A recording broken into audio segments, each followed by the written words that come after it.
Hi, Robert. Thank you very much for joining us today. How are things in Vancouver?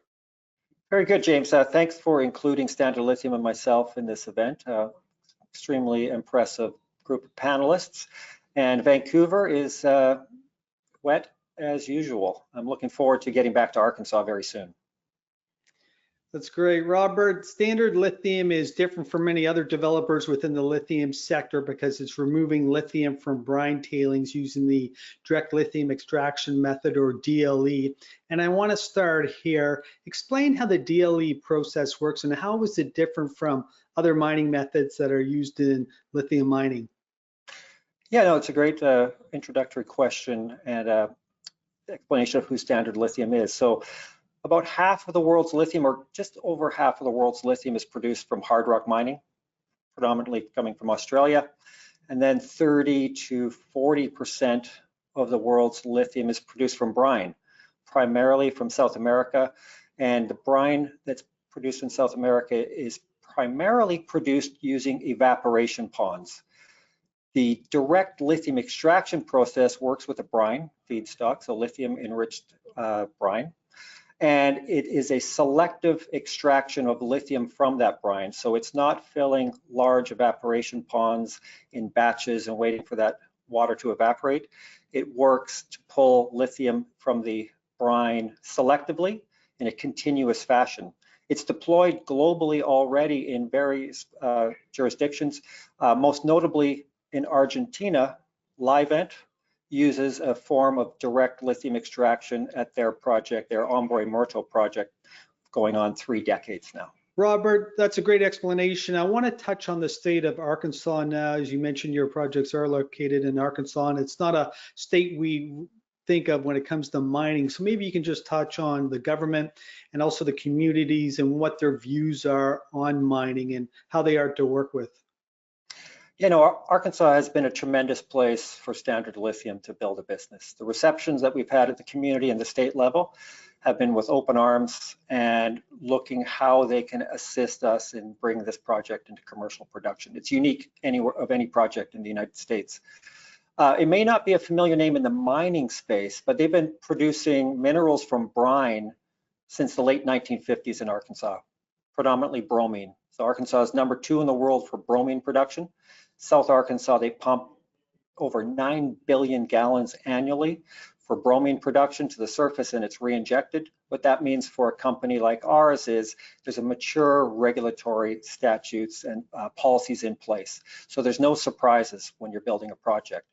There's overlapping industries that we can rely on for contractors and expertise that don't exist on other mining projects. So it's really the best place, in my estimation, to build a lithium project in the United States. You have a tier 1 lithium resource in the Smackover Formation, the host aquifer for the lithium brine. You have a region that has an extensive experience on how to handle those fluids, regulatory statutes, expertise, and then you also have 100 years of oil and gas or energy development culture that makes people more familiar and supportive of this type of industry. It's really a really special place to build a project. You raise a very good point, because when you do have the stakeholders on board, including the government and also the communities, it makes the whole process so much easier. Yeah, no, you can see just in news headlines the challenges mining companies face globally getting stakeholder support on their projects. And I couldn't ask for a better place to choose to work in than South Arkansas. Robert, Standard Lithium has 2 projects in the state of Arkansas, the LANXESS project and the Southwest Arkansas project. Can you just provide a brief overview of each project and what stage of development they're in? Yeah, the LANXESS project is a partnership with global chemical company LANXESS, hence the name LANXESS project. LANXESS operates 3 brine processing facilities on 150,000 plus acres of permitted units. So it's unique in that it's a brownfield project where we're tying into that existing brine processing industry. The Southwest Arkansas project is a greenfield project, but with many of the same benefits of working in the region we are. It's a 35,000 plus unitized brine acres 25 miles west of the LANXESS project. But the important thing to understand is it's the same aquifer. It's the same brine. The only difference really is one is a brownfield project, a greenfield project, and on the greenfield project, the lithium grade is much higher. On the LANXESS project, we're starting with a lithium grade of around 230 to 250 parts per million. On the Southwest Arkansas project, the grades go as high as 460 parts per million. So as we extend the project to the west, we see a trend of the lithium grade getting higher, which is unusual when you have a project usually start at a high grade and then you go into the margins and the grade decreases. As we go to our greenfield project, the lithium grade concentrations improve, which is very unique. And we should also touch on your exploration project because of course you want to grow beyond these two projects. So why don't you just give us an idea of what's happening within your exploration program?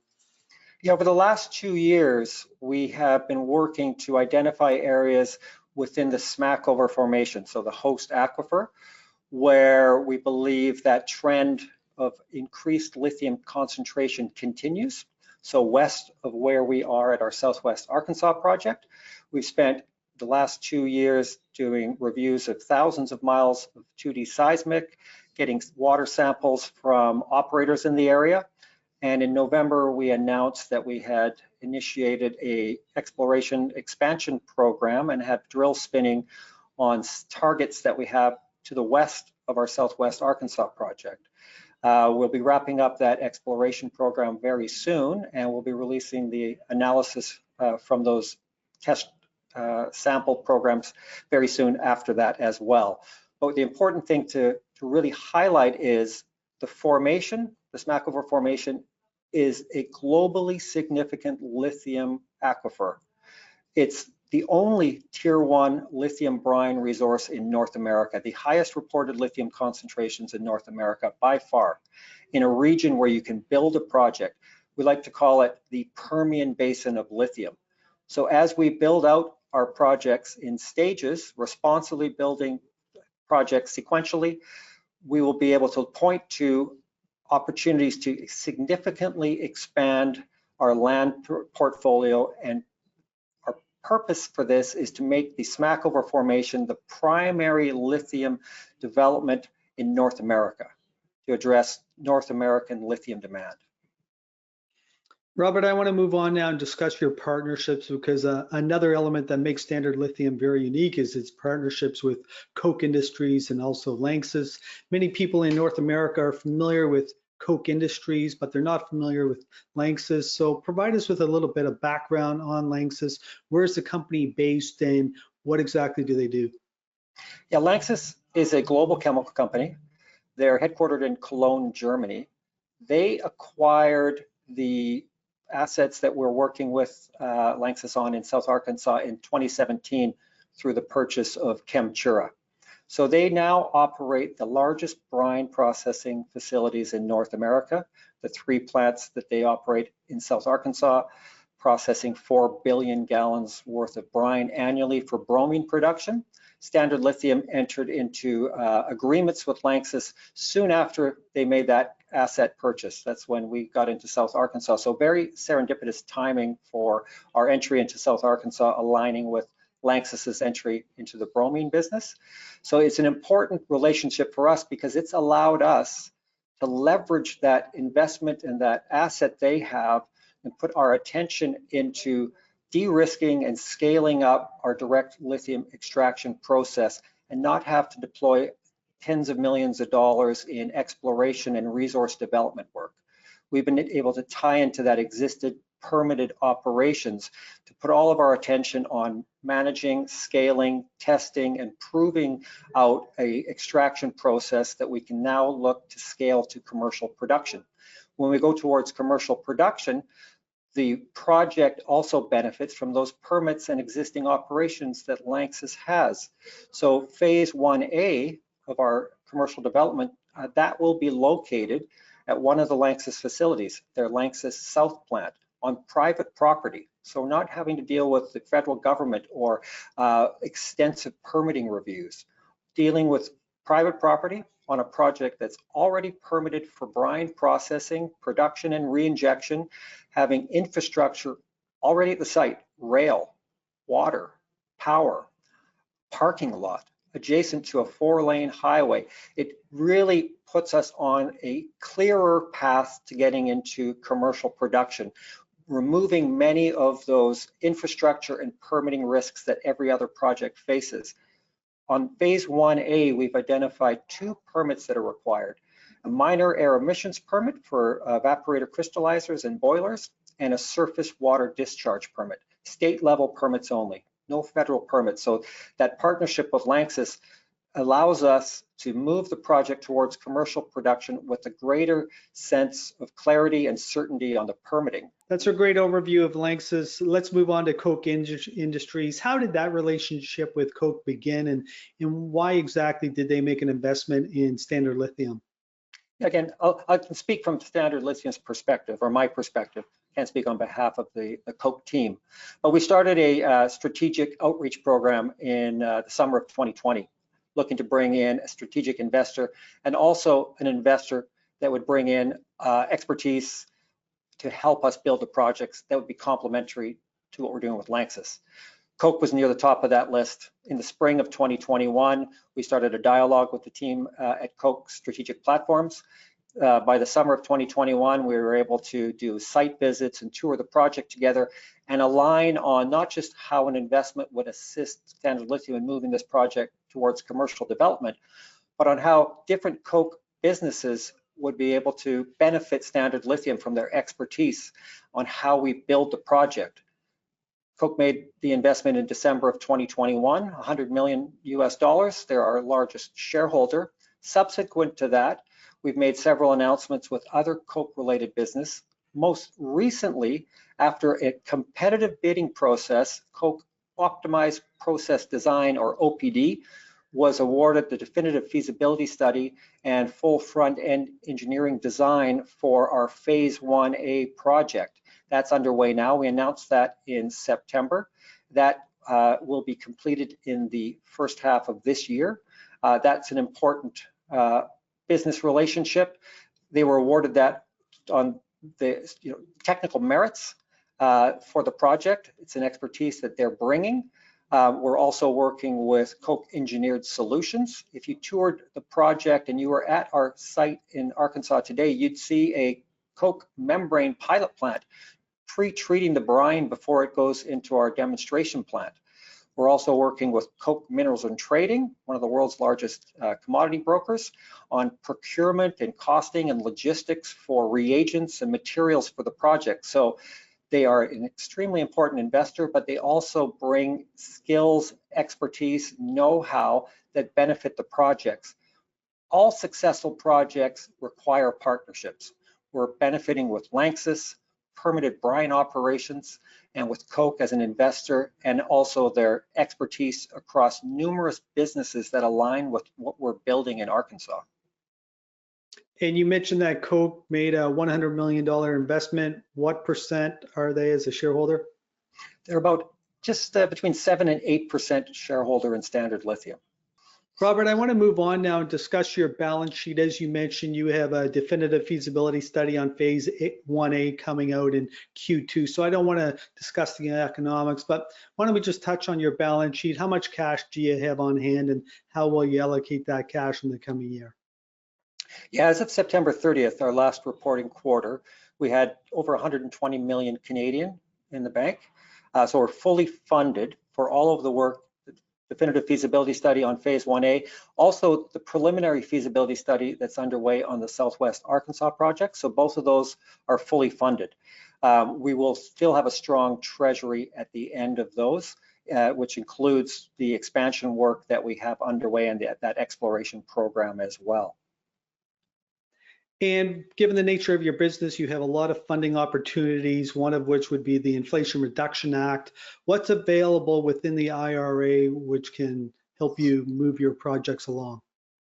Yeah, the Inflation Reduction Act has been an incredibly important piece of legislation, tax policy, if you like, coming out of the administration. It's driven a lot of attention towards domestic mining or for critical minerals resources. Two specific tax policies in there, 48C and 45X, project tax credit or a manufacturing tax credit.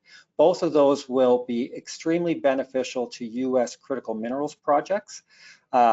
Additionally, there's other policies. The Defense Department, the Defense Procurement Act or the Defense Production Act, DPA, is allocating non-dilutive grant money available for critical minerals projects as well. So we're looking at all three of those policies on how we can bring in advantaged non-dilutive capital to move these projects into commercial production. Within the IRA, a lot of attention is paid on the EV tax credits. So how those will be doled out based on how the supply chain allocations are for battery inputs, but hasn't really been paid attention to by a lot of analysts, investors, is those tax policies. So the 30% project tax credit that can be applied against your CapEx, or the 10% annual manufacturing tax credit for a project against your OPEX. Both of those are specific to US projects, and both of them really should get a lot of attention because they are non-dilutive, they can be considered and they're transferable, so they can be used similar to in the solar industry as almost like cash towards either your project finance or on the manufacturing side, on the operating side, the tax credits there. So it's an extremely important move by the US government to address that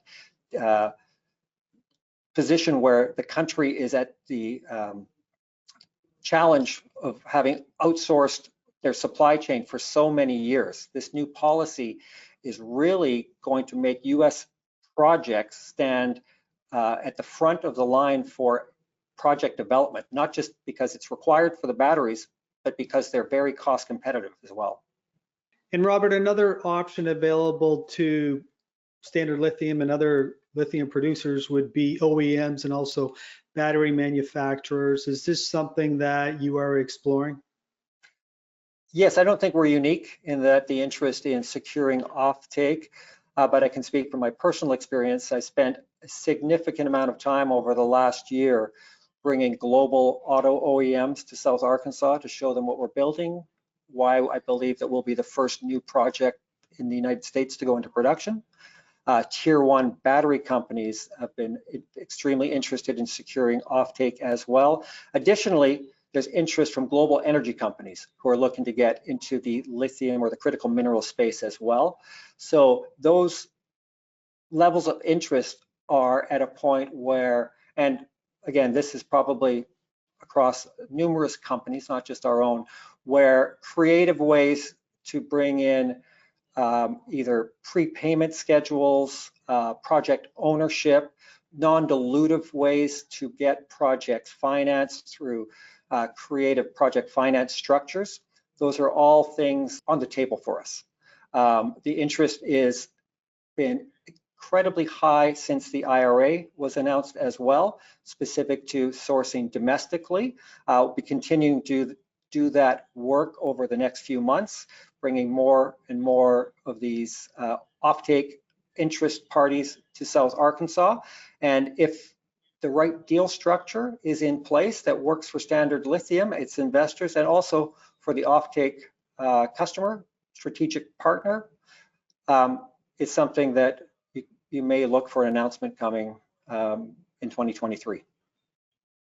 And I am curious, when you said global energy companies, why would they want to be involved in lithium production? They bring a certain level of expertise that's required in this industry. We're working in the Gulf Coast, remember. So drilling, managing fluids, reservoirs, this is an area where they've got 100 years of expertise. And it's an opportunity for them to get into this space, to bring that expertise, to bring that to the projects, become project partners in that. And it also brings that exposure to the new energy economy that many of them are seeking. And it's done in a way that works for both parties. So it brings that expertise to a company like Standard Lithium as we build out our greenfield project for managing the reservoirs, pumping brine and re-injecting. And they have very large checks that they can write to bring projects online as well. Robert, as we wrap up, as you've already mentioned, you and your team have a lot going on in 2023, but maybe you can just summarize for investors what they can expect in terms of news flow in the first half of the year. Yeah, no, we've got a tremendously exciting year in front of us. We have the Definitive Feasibility Study underway on Phase 1A of our LANXESS project, which will be delivered in the first half of 2023. We believe that will lead to a positive result and a final investment decision. And our target is to begin commercial construction in 2023. That'll be the first new project built in the United States in almost 60 years. Also, the delivery of the Preliminary Feasibility Study on our Southwest Arkansas project, building on the PEA that we completed in December of 2021. We intend to go directly into a definitive feasibility study upon completion of that PFS on Southwest Arkansas. Additionally, the expansion work that we announced in Q4 of 2022 and how we are going to build a much larger company than the two significant projects we currently have. Additionally, we'll be bringing on new team members, and then, as I mentioned, potentially bringing in the strategic alignment, offtake agreements, and those discussions that are underway. It's going to be an incredibly exciting year, significant milestones on the horizon. I encourage investors to pay close attention to the work that we have underway. This is a project in an area where you can actually build a lithium mine. It's not going to be, it doesn't face the challenges the industry faces with mining in the United States. Well, Robert, that was a great overview of Standard Lithium, and I want to thank you for spending time with us today and sharing the story. And we look forward to the continued progress you and your partners are making in Arkansas. Thank you. Thanks, James. I really appreciate this, and I look forward to catching the entire video when it's posted with all of your panelists. You got a great lineup. Thank you.